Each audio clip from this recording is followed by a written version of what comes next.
Hello everyone, welcome you all in today's lecture number 4, that is personal experience and emotional well-being. So in this lecture we are going to learn about the how life event shapes emotional well-being, learning from challenges, that is a path to a personal growth, then trauma and recovery, and how self-awareness improve mental health, and the connection between the self-awareness and mental health. So let us start with the introduction. So as we know that well-being is a state in which individual realizes his or her own capacities to deal with stresses, to be productive, to be fruitful, and to contribute to his or her own community. And talking about emotional well-being, so emotional well-being is how we handle stress, relate to other, and make life choices. So the experience we encounter throughout life, whether positive or negative, they shapes our emotional well-being or emotional resilience and psychological stability. Now, reflecting on these experiences can help us to understand our emotional responses, foster our emotional growth, and build some strength in our body. So how we can understand as the life experiences are affecting our emotional wellness? The core concept that we need to understand is the process of learning. So learning is the process by which the life experiences and emotional growth or emotional wellness take place. So talking about learning, learning is often thought as a relative permanent change in a behavior due to experiences. There are different theories of learning. There is behavioral theory, there is cognitive theory, there is constructivist theory, and social learning and experiential learning theory. So behavioral learning deal with the learning through association, that is conditioning, operant conditioning, classical conditioning, learning through that. And cognitive learning theory, they focuses on how attention, concentration, memory, information processing, they contribute to the knowledge acquisition. And the constructivist theory, they is learning by more knowledgeable person, such as the person, those who are in our society, community, like parents, teachers, they help us to learn about the environment factors. So another is social learning theory. Social learning theory is through the observation given by the Albert Bandura. The learning through observation, especially the experiment, there has been done many experiment by the Albert Bandura would suggest like how the learning takes place through the observation. Another is experiential learning theory, learning via hands-on experiences, the experiences that you get in your life, and you are learning through that. So let us talk about how life event shapes our emotional well-being. So first is the childhood experiences and early experiences. So childhood experiences, they are basically important, as we discussed in our previous lectures as well, how they shapes our emotional well-being, how they shapes our cognitive structures, and leading to the experiences of the life. So childhood experiences, they lay foundational of emotional health. Like research indicates that supportive relation with this family, other social environment, they leads to the emotional health in an individual. And like caregiver, teacher, they contribute to the emotional resilience. And conversely, if there is a negative childhood experiences or adverse childhood experiences, they are going to affect the mental health in a negative way or the emotional health in a negative way. There can be neglect, trauma that can increase the risk of anxiety and depression. So what I mean to talk here is during childhood, whether if there is a positive experience or the negative life experience, they are going to affect the emotional health in that way. If there is a positive experience, then it is going to affect the mental health in a positive way. If there is a negative experience, it is going to affect in a negative way, leading to the learning of the anxiety and depression or any other such kind of symptoms or illnesses. Now, second is the major life transitions. So there are significant transition in individual life when he or she is getting into some new environment, that can be starting a new job, going to study somewhere else, moving to a new city, or experiencing a loss. So all these things are a significant transition that could lead to the disturbance in the emotional health, or the disturbance in the homeostasis of individual mental health. So either these kind of experiences, either they can strengthen or challenge the emotional well-being. So how this happens, like, it also depends on what is the capacity of individual to cope with the normal environment or the stressful environment. If the coping skills are well, then he or she is going to learn and adapt well in that change. And if the coping skill is poor, then he or she is going to suffer and face the difficulties on or challenges in that environment. So there are studies that shows that individual who view these challenges as opportunities or growth learning tend to develop greater resilience. And practicing such as mindfulness, gratitude, maintaining social connectedness, and these can help in navigating these transitions effectively. So these are certain strategies that can help in coping with these kind of challenges, or building strength in an individual to deal with all these challenges. The third and most important thing is trauma and emotional recovery. So, trauma is just an reaction to the adverse event, catastrophic event from where the escape is not possible. It can be like a physical abuse, sexual abuse, emotional abuse, or any catastrophic event or any natural disaster, loss. Such kind of experiences are traumatic generally, and these experiences create lot of emotional difficulties in an individual. The hypervigilancy, the PTSD like symptoms, all these things can happen due to trauma, and these experiences are not only for the short period of time, they can last for a long period of time and affect the emotional health for a long period of time. So reflection on these experiences through therapy, journaling, or support group, they can aid in the emotional processing and healing.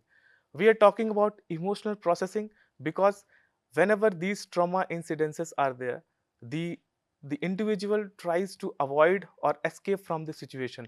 They don't want to process, or even they don't want to recall those memories, so they try to escape this. So the emotional processing help them to process those emotions and bring a cognitive clarity, so that all those experiences and the effect would be resolved. There are studies that emphasizes the importance of resilience building technique such as cognitive behavior therapy and self compassion in trauma recovery. So this is the thing which we want to discuss in this point. Now fourth thing is relationship and social support. So as we know that strong social connection are a crucial determinant of emotional well-being. Positive relation with friends, family, colleagues contribute to the emotional stability and provide support during difficult times. Engaging in meaningful social interaction, seeking professional support when needed can foster a sense of belonging and emotional security. So, emotional well being is highly determined by the relationship or the social environment. If the environment is positive, if it is supportive, then an individual is going to learn and adapt well in the social situation, or else he or she may feel face the challenges in establishing himself in that new environment. Now let us discuss about some strategies of enhancing emotional well-being. So first is the building resilience. Resilience means how we are bouncing back from the negative or adverse event. The developing coping mechanism, maintaining healthy routines, and adapting a growth mindset helps individual to bounce back from the adverse situations. Next is managing stress. There must be some coping strategies which can help the individual to manage the situations that are stressful. Coping strategies like to how to regulate the emotions, how to relax himself or herself during the stressful situation, what kind of problem solving they can use. So all these things are strategies to manage those challenging situations. Third is practicing gratitude. Gratitude towards self as well as other, which helps in building the balance between the self and the outward environment. So reflecting on positive feelings or positive aspect of life, they can improve mood, overall well-being, and bring the psychological health. Other is seeking professional help. So there are certain limitation in every individual, and there are certain points when our whole coping mechanism or coping structure get fails. So at that point of time we need some kind of assistance from the external environment. So with this, they can or we can get to the therapy, or we can take help or assistance from the therapist or the professional to deal with these kind of situations. Now, understanding the role of challenges in the growth. As we know, the challenges are very important in the learning of new things. So when we face challenges, we go for different kind of strategies to overcome those challenges, and those challenges or those kind of strategies help us to learn many new things. So how it can help? Like building resilience. As we previously talked, resilience is the ability to bounce back from the adversity, and facing challenges help individual to develop mental toughness and capacity to handle future difficulties with greater confidence. There are studies that shows the resilience is a key predictor of success and well-being. People who experiences and overcome hardship develop a stronger mindset and allowing themselves to thrive in a various aspect of life. So this is how the challenges help us to build our resilience. Now, second thing is the enhancing the problem solving skills. As we know that problem solving is very important cognitive domain in our life. So every problem that needs to be solved, and there is a proper channel or proper strategy that we follow. Whenever there is a problem, we need to identify those problems. Then we need to understand the nature of that problem and find out various alternative of those problems, and one by one we need to apply those alternative and check whether the problem is resolved or not. So this is the technique how we do the problem solving. As the difficult situation requires the critical thinking, creative problem solving, so we face with challenges. An individual must analyze problem, as we talked, evaluate potential solution, and make informed decisions. There are researches that indicates that overcoming obstacle and strengthen cognitive abilities and improved decision making skills. So all these things can be enhanced by problem solving skills. Third is cultivating emotional intelligence.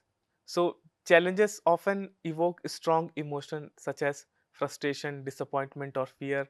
Learning to manage these emotions enhances emotional intelligence. And emotional intelligence involves self-awareness, self-regulation, motivation, empathy, and social skills, qualities essential for personal and professional success.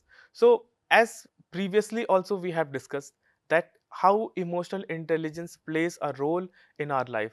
Emotional intelligence help us to understand ourselves, our own emotions, and others emotion and others way of thinking. So this is how we generate empathy and generate a social skills that is very important in the communication. So what happens when we are able to understand others, then we can think from their perspective, and we can also use some strategies in social skills that will be helpful to overcome any challenging situations. Now let's talk about the strategies for learning from challenges. So what are the strategies that we can follow to learn from the situation? So first thing is reframing challenges as an opportunity. So there must be a growth mindset. The belief that abilities and intelligence can be developed help individuals see challenges as opportunity rather than threat. Emphasize that those who with a growth mindset are more likely to embrace difficulties and persist despite setbacks. So the challenges needs to be reframed as an opportunity, because as we previously talked, like there are challenges which has positive impacts and which set us to learn many new things, the way of new thing to solve the problem. So we can take it as an opportunity rather than it as a problem. And this is how it is going to help in as an strategies to learn from the challenges. Another is practicing self reflection. So, reflecting on the challenges allows individual to extract valuable lessons from their experiences. Keeping a journal or discussing difficulties with a mentor can provide a clarity and foster self awareness. So reflective practices is essential for learning and improvement. So here what we do, self reflection means reflecting our own emotion, understanding our own emotion, so that we could understand our own self, and then we can manage, and then we can reflect and manage the things that are happening with us. So this is the point where we need to understand, and which plays an important role in learning from the challenges, because there are avoidance in the situation or the challenging situation, or we extremely focus on ourselves, or we do focus extends on the environment. So we need to make a balance, a self reflective kind of strategies. Third is seeking social support and the guidance. So overcoming challenges does not mean facing them alone. Seeking advice from mentor, friends, professional can provide new perspective and encouragement. Social support has been shown to reduce stress and improve resilience. As we have discussed in the previous slide, that social environment is necessary for a proper emotional growth. In the same way, the support, the guidance is important in the developing an emotional health and developing a solution for any kind of problems. The fourth is developing a positive attitude. Oftentimes we face problems, and what happens that we try to deal it by developing a negative attitude, or we take problem as a very significant factor and focus it on. So what happens, the positive part we loses. So here we are talking about the optimism and the perseverance, which are crucial in overcoming the adversities. There are studies that suggest that individuals with positive outlook are better at handling stress and adapting to the change. By focusing on solution rather than problem, people can navigate challenges more effectively. So this is how we are talking that how the focus, our focus or our attention plays role in developing the emotional strength.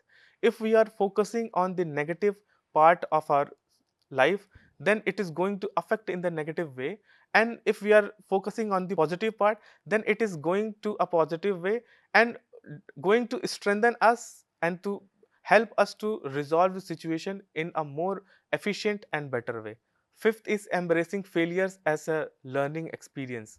So failure is often seen as a negative outcome, but it can be one of the most powerful learning tool. Thomas Edison, when discussing his failed attempt at inventing the light bulb, famously said, "I have not failed. I have just found the thousand ways that won't work." Viewing failure as a feedback rather than defeat foster resilience and continuous improvement. So there are many examples. If we try to find out, we will find.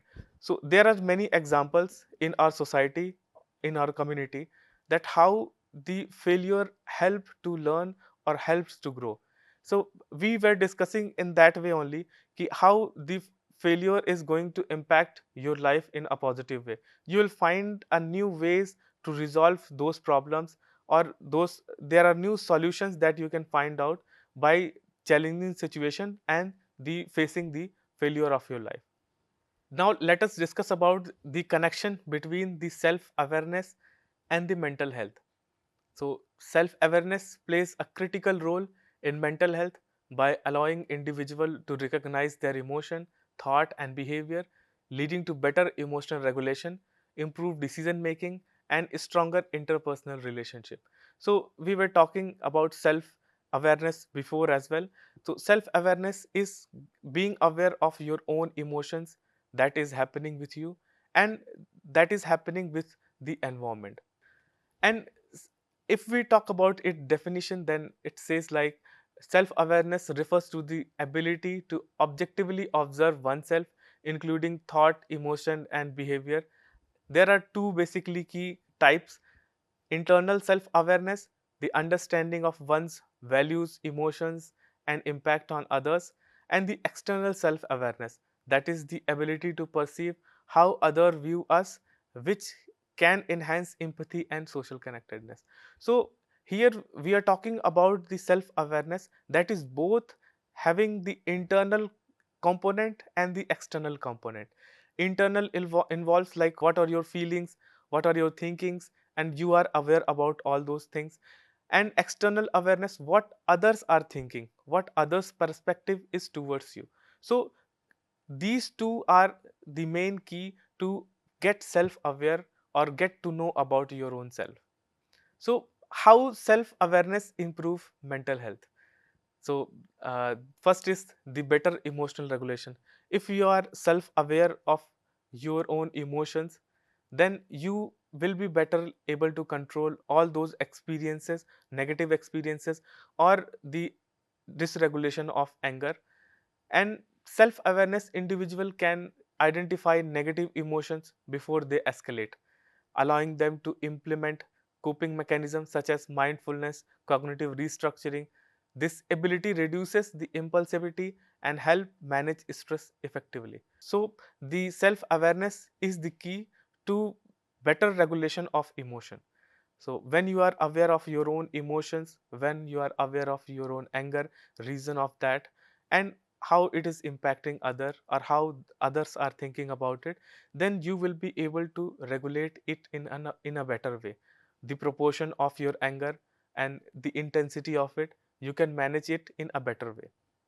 Then second is increased self acceptance. Recognizing and accepting one's flaw and strength without excessive self criticism foster resilience and emotional stability. Self acceptance is a vital component of self connection, which enhances well being by promoting authenticity and reducing internal conflict.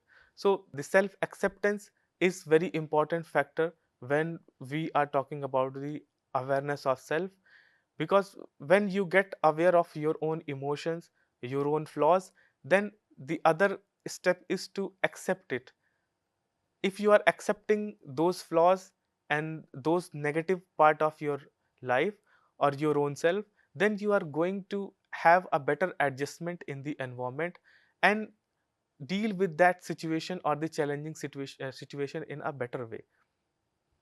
And as we know, this is going to promote the authenticity and reducing the internal conflicts. The third is enhanced decision making. By understanding personal values and goals, self-awareness helps individual make more aligned life choices, and this clarity prevents situation that may lead to distress or dissatisfaction. So the enhanced decision making strategies are very important for the individual whenever they are taking decision of their life by personal values and goal and becoming self-aware. They are more aligned to the life choices, and this will help them to adjust in a better way. Fourth is the stronger relation. Self awareness also helps or enables individual to recognize behavioral pattern that may negatively impact relationship. By being mindful or how they communicate and respond to others, self aware people build healthier and more meaningful connections. As we were talking that self awareness, if you are aware of your own self, your own emotions, the others emotions, then you are going to adjust better and can communicate or interact in a more efficient way, in a more social way. So this is how self awareness plays role in the making the relationship more stronger. A reduction in anxiety and depression. So self awareness can help individual identify and address cognitive distortions like negative thought pattern that contribute to the mental health issues. Through practices like journaling, therapy, individual can challenge these thoughts and adopt a healthier perspective. When we are talking about the therapies like cognitive behavior therapy, so until and unless the individual is not getting his or her own distortions or getting self-aware of his or her own distortions, then he or she would not be able to deal with those problem or those challenging situations like depression, anxiety in a better way. So getting self-aware of these kind of cognitive distortion can happen only when we are self-aware. This can reduce anxiety and depression. Now, there are some ways to cultivate self awareness. Like, first is journaling, writing about daily experiences and emotions. This helps in recognizing pattern, thought, and behavior. So, journaling is a most common strategies that we can use at any point of time. We can write about our own thoughts, feelings at in a proper time or in a proper duration, so that we can get it whenever it is needed in future. Then mindfulness and meditation. So practicing mindfulness enhance the ability to observe thought and emotion without judgment. It is the second strategy which is very helpful in getting the self awareness or promoting the self awareness. Third is self assessment by personality test or character strength survey can offer insight into the personal tendencies. Self assessment, we can use some test or self report inventories which are essential in knowing about our own strength and weakness, and we can deal with it.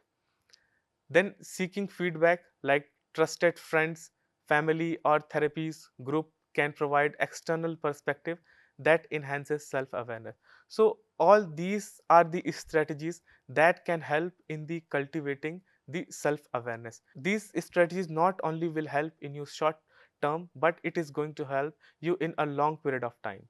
So these are the references from where you can go through and read about this topic in a more detail. Thank you.